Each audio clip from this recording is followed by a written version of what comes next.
That's appalling, Juan, and I think you will agree with me on this. And worse, it is the denial of free speech on American campuses. A particularly violent example right there, but this goes on all across the country, and it is the left. I agree. I'm not joking now. It is the extreme left which is provoking this, and I think that's absolutely wrong. And I think those of you, like yourself, who are moderately on the left-hand side of the aisle, I think you should come out forcefully and condemn it.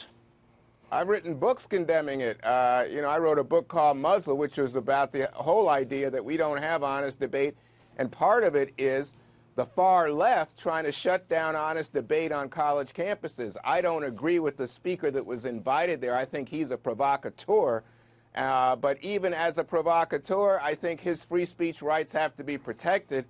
According to the people who were in charge of this protest at Berkeley, they had no part in the violence, that they feel that there was a criminal element that came and took advantage of the larger protest. The police seem to back that up. But the point is that you cannot interfere with anyone giving a speech, even if you strongly disagree with it. You can pick the most vile, most reprehensible speech in the country, but I think that given our Constitution, given our values, we need to allow that speech and then properly respond. How do you feel about President Trump taking the lead in denying federal funds, denying money to campuses which deny free speech? The president tweeted about that this morning. He mentioned UC Berkeley, and he said no federal funds.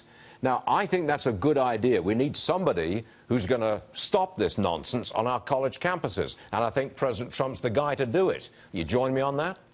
No, I think that's an empty threat, and the government has no role in this. I don't want government determining what they consider to be legitimate speech and illegitimate speech. But they're not. I think you on the right should be standing with me on this point, Barney. Free speech is being denied. Wait a minute. Free speech, undeniably, is being denied on our college campuses. We agree on that.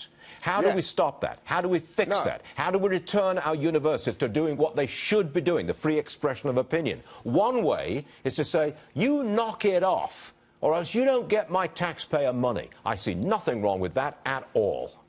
I do. Again, I don't think government is in the business of determining what is good art, bad art, no, it's not that quick. No, that's not what's happening here. I don't want government. Not what's happening. When you talk about, you spoke just a moment ago about these schools where free speech is being impeded, and I agree with you, and let them solve it, and let the individuals, private individuals, Americans exercise their rights on those campuses. That's what the president is saying.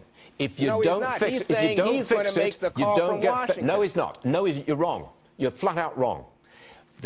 President Trump is saying, if you don't let free speech on your campuses, if you don't do that, you're not going to get taxpayers' money. And what's that but a threat, Stuart? That is not deciding who speaks and who doesn't. That's an outright threat from the federal government to intervene in your business. No. It's an outright threat from the federal government that if you don't fix yourselves and allow free speech, which is your mission in this country, if you don't do that, you don't get my taxpayer money. I see nothing wrong with that at all, and that is not interfering and deciding who gets free speech and who doesn't.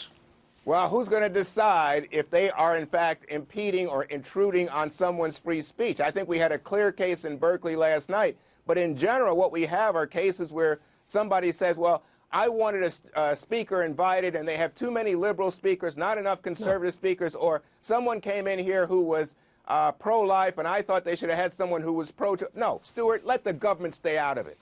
The government cannot stay out of it if it is funding it. The government's not. Look, you may say some student funds go to the speaker's fees or whatever you like, but in general, the government is funding education research. That's what they should be doing on those campuses. They should not be intruding on decisions about who is invited to speak. All right. Look, Juan, I'm terribly sorry to break this off. It's not because you're losing.